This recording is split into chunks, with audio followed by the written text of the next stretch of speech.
Looking back, the GameCube had an absolutely phenomenal launch library. Having the stellar Pikmin, the greatest game of all time, Super Smash Bros. Melee, and Luigi's Mansion launch within weeks of each other, damn, that comes off almost like a pipe dream, because today we're getting consoles that don't get a single good game their entire lifespan, and yet with the GameCube, we got 3 right out of the gate, with several more down the line. Beautiful Joe, Wave Race, like the GameCube was a phenomenal console, and Luigi's Mansion kicked it off with an absolute bang.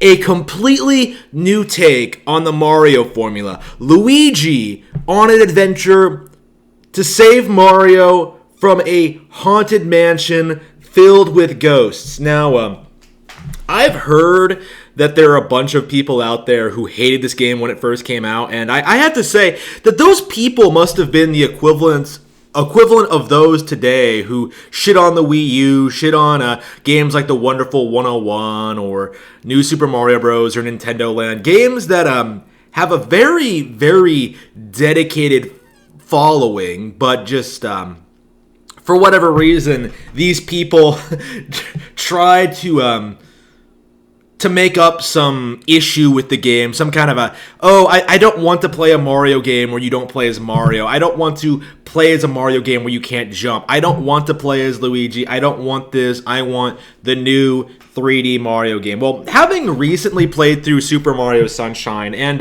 having recently played this again, played a little bit of it, played the first chapter, I do have to say, as an adult, I greatly prefer Luigi's Mansion over Super Mario Sunshine. I think Luigi's Mansion is an all-time classic, one of my childhood favorites, an incredibly charming adventure game with very few flaws. Maybe it's a bit too short. Maybe it could have had a little bit more hidden content. Maybe they could have packed some more stuff in there. Imagine a second quest with an entirely different mansion. Wouldn't that have been phenomenal? But as it stands, the game is one of those games that you could probably clear in about a weekend. It's 5, 6, 7 hours long, pretty short, right? Pretty straightforward, not all that difficult, not all that challenging, but boy, is it a lot of fun to play.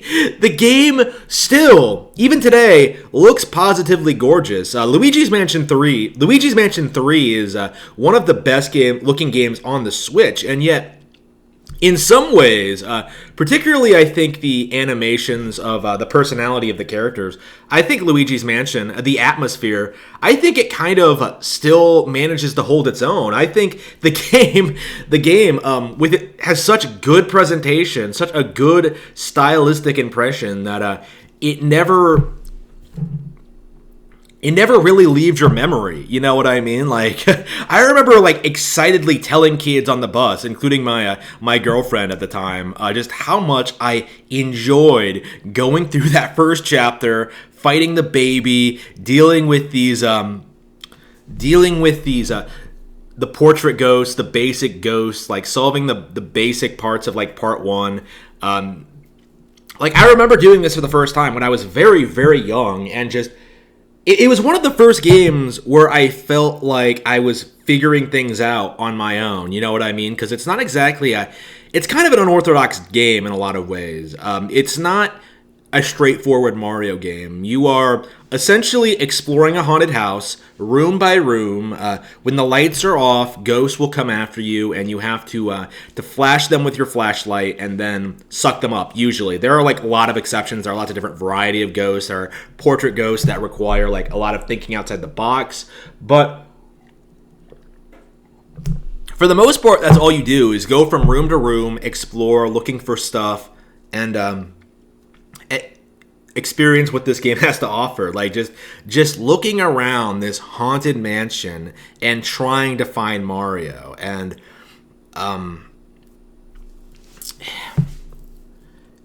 it's it's so much fun.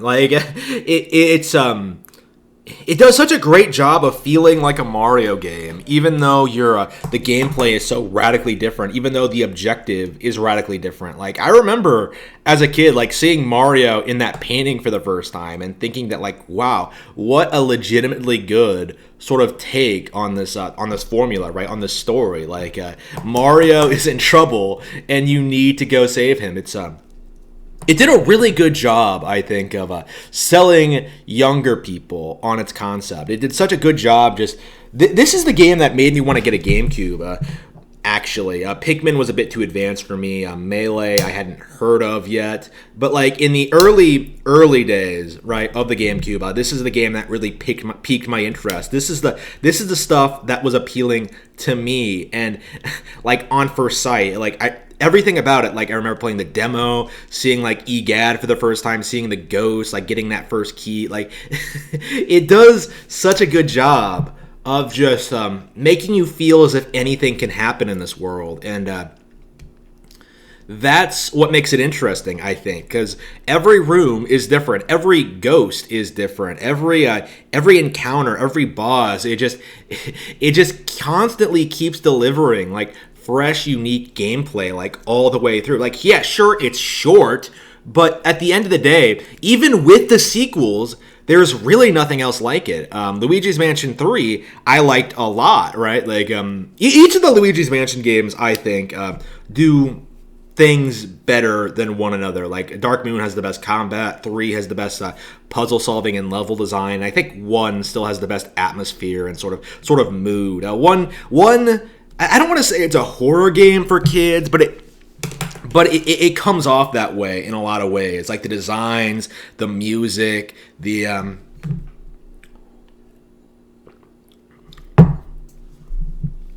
mechanics all seem to like lean into that a little bit. That feeling of being in this environment that's kind of harsh. As a kid, it's very difficult to heal if you don't know where like the healing items are.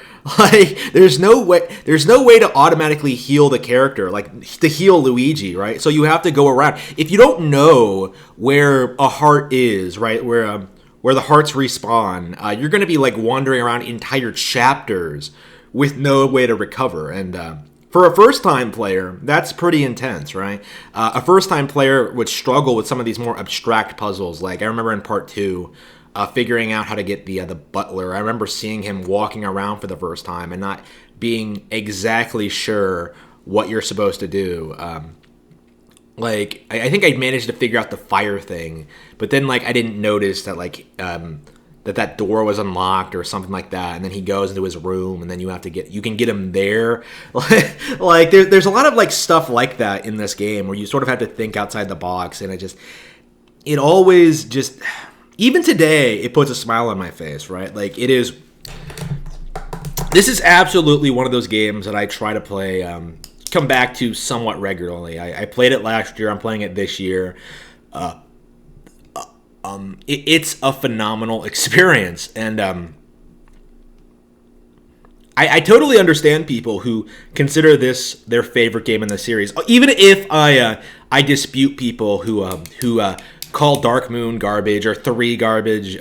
1 definitely does a lot of things that the other games didn't do, and I think it needs to be given props for that. But as a whole, this is a wonderful game that I cannot recommend enough.